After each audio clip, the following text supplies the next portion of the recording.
சென்னை தாம்பரம் அருகே தாழ்வாக தொங்கிய கேபிளில் பேருந்துகள் சிக்கியதால் போக்குவரத்து பாதிக்கப்பட்டிருக்கிறது.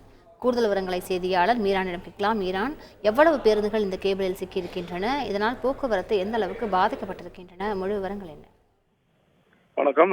சென்னை புறநகர் பகுதிகளை பொறுத்த வரைக்கும் வேளச்சேரி சாலை, முடிச்சூர் சாலை, அதே போல ஜிஎஸ்டி சாலை பகுதிகளில் சாலையோடு இருக்கின்ற மின்கம்பங்களை சுற்றி ஏராளமான கேபிள் ஒயர்கள், இன்டர்நெட் கேபிள் ஒயர்கள் எல்லாம் செல்கிறது. இந்த கேபிள் ஒயர்கள் வரமுறை இல்லாமல் பல இடங்களில் சாலைகளில் தொங்கிப்பிடி செல்வதால் இருசக்கர வாகனங்களில் செல்வர்கள் கடுமையாக அவதிப்பட்டு வந்தார்கள். இந்நிலையிலிருந்து சற்று முன்னர் தாம்பரம் மேம்பாலம் அருகே இந்த கேபிள் ஒயரானது தாழ்வாக சென்றதால் அந்த வழியாக சென்ற மேம்பால பகுதியில் சென்ற மாநகர பேருந்து அதில் சிக்கிக் கொண்டது.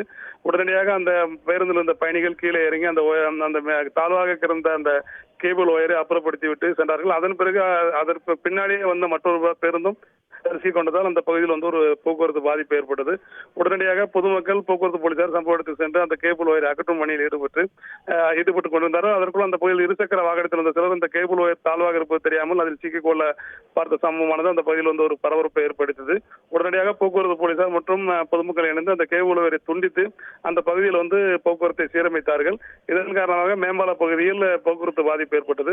வரைமுறையின்றி பல இந்த மின்கம்பங்களில் இந்த மின்சார இந்த கேபிள்கள் தொங்கிக் கொண்டிருப்பதால் பல விபத்துகள் ஏற்படுவதாகவும் இதை மாநகராட்சி நிர்வாகம் இவற்றை முறைப்படுத்த வேண்டும் என்றும் வாகன ஓட்டிகள் கோரிக்கை எடுத்திருக்கிறார்கள். முழு விவரங்களுக்கு நன்றி மீரான். செய்திகளை உடனுக்குடன் தெரிந்து கொள்ள உடனே சப்ஸ்கிரைப் பண்ணுங்க.